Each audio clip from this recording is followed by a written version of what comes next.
Ladies and gentlemen, let me tell y'all something straight from the heart. Love is a beautiful thing, but sometimes we confuse it with something that looks like love but really ain't. We call it attachment. And that right there, that's what messes a lot of good people up. See, attachment says, I can't live without you. But love says, I want to live with you, but I still know who I am without you. That's the difference between holding someone close and holding them hostage. Love is about giving, not clinging. When you truly love someone, you give from a place of abundance, not fear. You give because it feels natural, not because you're scared of losing them. Clinging is what happens when love turns into possession. When you start believing that the other person completes you instead of complimenting you. That's not love, that's dependency. When you cling, you create pressure. You start expecting the other person to constantly feel your emotional needs, to reassure you, to make you feel secure. But love doesn't work that way. The moment love turns into a demand, it stops being love and becomes control. Giving love, real love, means offering what's inside of you without expecting anything in return.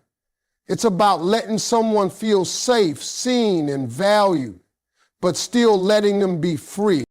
See, love is like sunlight. It shines freely. You can't grab sunlight and stuff it in a jar because the moment you do, you lose it. The same goes for people. You can't hold them too tight and expect love to breathe. When you cling, it's like you're suffocating the very thing you want to keep alive. The tighter you hold, the more you push them away. Giving, on the other hand, creates space for love to flow. It's not about giving things. It's about giving peace, trust, and understanding. It's saying, I see you for who you are. And I'm not here to own you. I'm here to walk beside you. That kind of giving builds love that lasts because it's built on respect, not fear. When you give love freely, you stop keeping score. You're not saying, I did this for you, so you owe me that. You love because it's who you are, not because you're trying to earn approval. And when both people give like that, something powerful happens. Love becomes effortless. It doesn't need to be forced or proved. It just is. But when one person starts clinging, love becomes heavy. You start worrying more about being loved than about loving. That's what jealousy creeps in, when insecurity takes over, when arguments start from nothing. Because clinging isn't about love. It's about fear of being alone. Real love doesn't come from fear, it comes from fullness.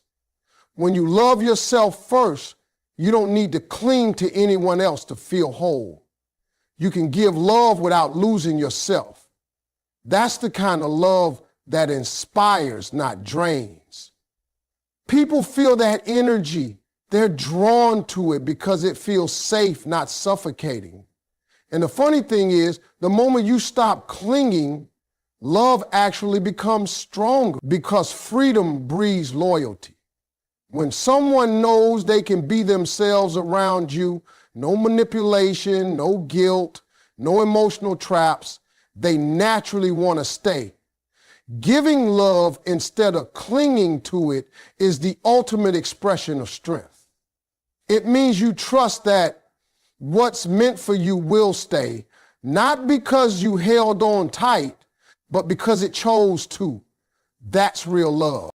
Attachment is rooted in fear, while love is rooted in freedom. When people get attached, what they're really doing is holding on to something because they're scared to lose it. It's like building a house on quicksand. You keep trying to hold it together, but deep down, you know it could all fall apart any second. That fear of losing someone makes you cling tighter, act out of insecurity, and sometimes even push them away. Love, on the other hand, is built on trust and freedom. It's not afraid of change or distance because it knows that what's real doesn't need to be controlled. Love says, I choose you, not I need you. And that's a big difference. Attachment binds people out of fear. Love connects people through choice. Fear-based attachment makes you act in ways that don't align with love. You start thinking, what if they stop loving me? What if they find someone better? Those thoughts start driving your behavior. You overthink every message, every tone, every silence. You start trying to please the other person, not because it feels right, but because you're scared of their absence. That's not love, that's anxiety. And anxiety cannot coexist with true love. Love doesn't make you lose sleep worrying about whether you're enough. Love lets you rest in peace, knowing that being yourself is more than enough. When love comes from freedom, it creates space to breathe, to grow, to be human. Freedom-based love says, I love you for who you are, not for what you can give me. It doesn't chain people down, it sets them free. And here's the beautiful part. When someone feels free in love, they stay not out of fear, but because they want to. There's no need for constant reassurance, no begging for attention, no fear of abandonment. Both people can be themselves without walking on eggshells, without pretending to be perfect just to be loved. That's the kind of love that lasts because it's grounded in honesty, not insecurity. People often confuse attachment with love because both can make you feel deeply connected. But attachment is about possession while love is about appreciation. When you're attached, you say, you belong to me. When you love, you say, I'm grateful for you. One traps, the other liberates. Fear says, don't leave me. Love says, even if you go, I'll still wish you well. That kind of love takes maturity, the courage to know that love isn't about ownership, it's about experience. You can love someone deeply without trying to cage them. The truth is, attachment often comes from an empty place inside us. It's a way of trying to fill a void we haven't healed yet. But love comes from a full heart, one that already knows peace within itself. When you choose love over attachment, you're saying, I trust life, I trust myself, and I trust that what's meant for me will stay.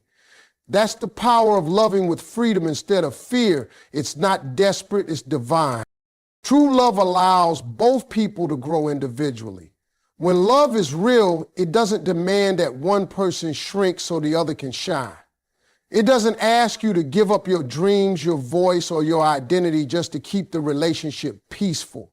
True love is like sunlight and water. It nurtures growth. It helps both souls become better, stronger, wiser versions of themselves. If your love is holding you back from being who you are meant to be, that's not love, that's limitation. Love should make you feel expansive, not small. It should challenge you to rise higher, to evolve, to become more confident in your own skin.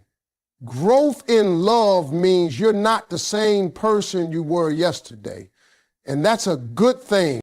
When people confuse love with control, growth stops. One partner tries to mold the other into their version of perfect. They start setting unspoken rules how you should talk, dress, behave, or dream. But the moment love becomes controlling, it loses its essence. You can't grow in an environment where you're constantly walking on eggshells, trying to fit into someone else's expectations. Love that's rooted in truth allows both people to be authentic. It says, I accept who you are today, and I'll support who you're becoming tomorrow. That kind of love creates a safe space where growth is not feared, but celebrated. True love doesn't fear change, it embraces it because growth means change. And when both people evolve, the relationship evolves too. You might not always grow at the same pace, and that's okay. What matters is that you keep supporting each other's journey. Love is not about always being identical, it's about being aligned. You don't have to share every interest or every opinion, but you should share the same respect for each other's individuality. The moment love starts demanding you to stop being you, it stops being love and becomes control disguised as care. In true love, you find encouragement, not competition. You celebrate each other's wins without jealousy. You push each other to do better, and you stand together through every storm. Real love inspires you to chase your purpose, not abandon it. When two people are growing together, the bond becomes unbreakable because it's built on mutual respect. There's nothing more beautiful than a partnership where both souls are evolving side by side. Not because they need each other to survive, but because they choose to thrive together. And here's the truth. When you allow growth in love, you keep the spark alive because growth brings freshness, new experiences, new depth. You keep discovering new things about yourself and your partner. You don't get stuck in routine or fear of change because you both trust the process. Love like that doesn't suffocate. It breathes, it moves, it expands. True love never asks you to lose yourself. It helps you find even more of who you are. That's the kind of love that lasts a lifetime. Not by holding on tightly, but by growing freely, together and apart. You can care deeply without losing yourself. Loving someone doesn't mean you have to forget who you are, what you believe in, or what makes you whole. Too many people think that to prove love, they have to sacrifice everything, their time, their goals, even their peace. But real love doesn't ask you to disappear. It doesn't demand that you put yourself last in every situation. You can care for someone with your whole heart and still keep your boundaries strong. Love becomes unhealthy the moment it turns into self-neglect. You can't pour endlessly from a cup that's empty. The best relationships come from two people who know how to love without abandoning themselves.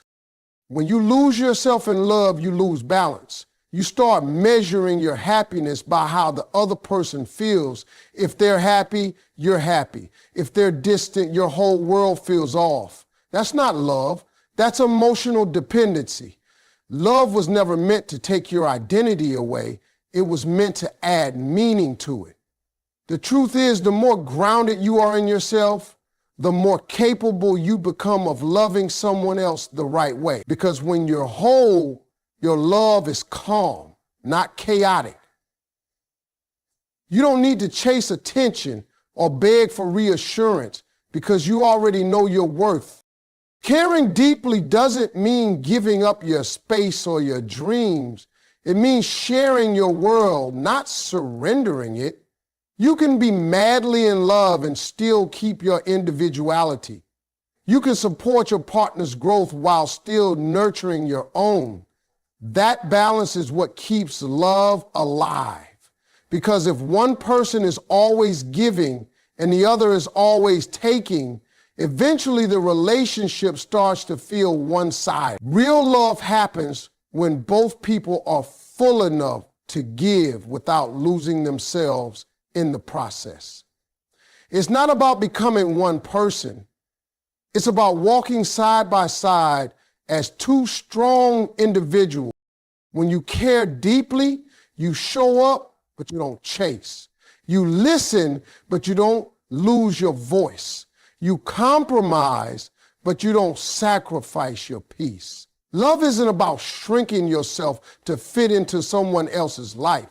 It's about expanding together while still honoring your own soul. Sometimes people think that if they love hard enough, they can fix someone or change them, but that's not your job. You can care, you can support, but you can't carry someone's entire emotional weight on your shoulders.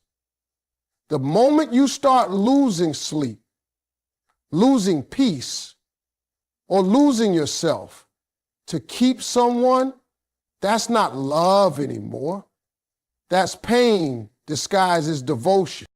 True love doesn't drain you, it refills you. It motivates you to become better, not exhausted. When you know how to love without losing yourself, you show up from a place of power. You love with confidence, not desperation. You bring peace, not pressure. Because at the end of the day, love isn't about giving all of yourself away. It's about sharing your best self with someone who values it. That's how you care deeply and still stay true to who you are. When you stop trying to control love, it becomes real.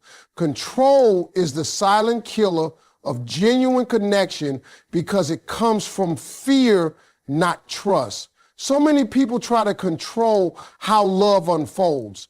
They want to decide how their partner feels, how they act, what they say, where they go. But love was never meant to be managed like that. Love isn't a contract, it's a flow. When you start trying to control it, you block the very thing that makes love beautiful. It's freedom. You can't force someone to love you a certain way, and you can't make them express affection on your terms. The moment you do that, love starts losing its magic. Real love only thrives in honesty, not in manipulation. Control often comes from insecurity. When you're scared of being hurt or abandoned, you start trying to hold on tighter. You start questioning everything, overanalyzing words and doubting actions. But the truth is, love can't breathe under pressure. When you constantly try to direct how love goes, you stop being present in it. You start worrying about outcomes instead of enjoying moments. Love is meant to be felt, not managed. And the hardest thing to learn in love is letting go of control and trusting the process. Because when you trust, you stop forcing things. You stop trying to make someone prove they care. You start to let love just be. You can't control another person's heart, and you shouldn't want to. Everyone deserves the freedom to love authentically. Real connection happens when two people choose each other freely every day, not when one person is pressured into staying. The beauty of real love is that it's voluntary. It's not born from rules or fear. It's born from choice. When someone chooses to love you without being forced, that love has depth. That's the kind of love that lasts because it's sincere, not coerced. When you stop trying to control love, you give both people room to grow. You start to trust that if something is meant for you, it doesn't have to be chased or manipulated. It will stay naturally. And if it doesn't, that just means it wasn't aligned with your journey. Letting go of control isn't giving up. It's growing up. It's saying, I don't need to manage this. I trust what's real. That kind of peace allows love to breathe. It lets laughter return. It lets affection flow again. And it keeps resentment from taking root. The truth is, control only gives you the illusion of safety, but it actually steals your joy. The more you try to grip love, the faster it slips away. The people who love the best are the ones who love freely.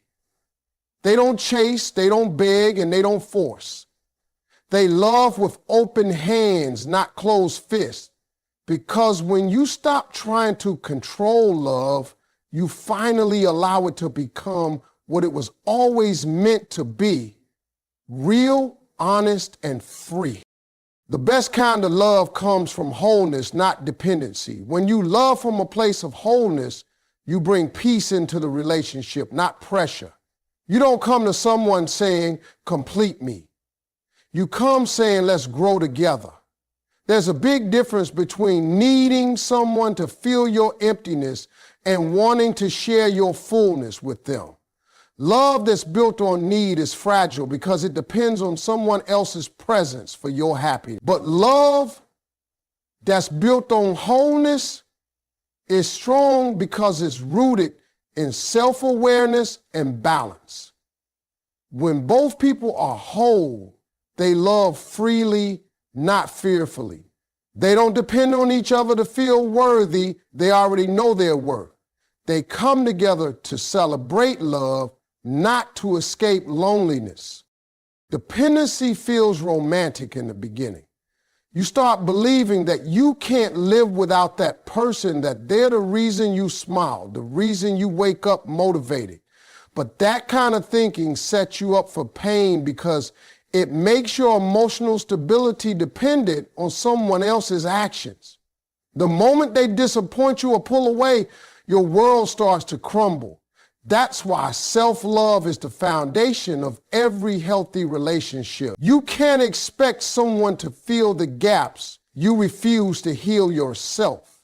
Wholeness means taking responsibility for your own happiness, your own peace, your own healing. It means learning how to enjoy your own company so you don't seek love out of loneliness. When two whole people come together, the connection feels lighter. There's no constant drama, no fear of abandonment, no silent competition. Instead, there's respect, freedom, and growth.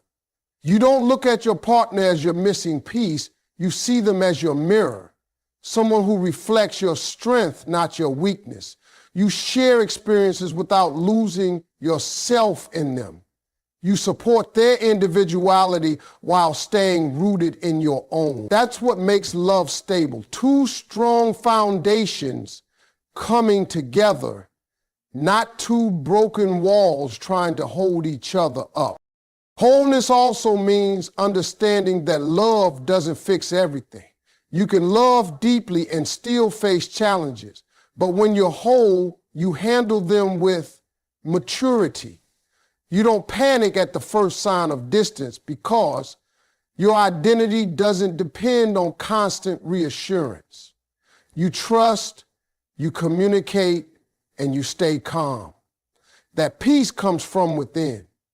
People who love from wholeness don't fear solitude because they've made peace with themselves. They know that being alone isn't a punishment, it's preparation. And when they do find love, they treat it as a blessing, not a necessity. The best kind of love doesn't drain you, it energizes you. It doesn't make you lose yourself, it helps you find even more of who you are. When you love from wholeness, you give without fear, you forgive without resentment, and you walk away without hate if it ends. Because you understand that love isn't about completion, it's about connection. That's the kind of love that stands the test of time. Peaceful, powerful, and free.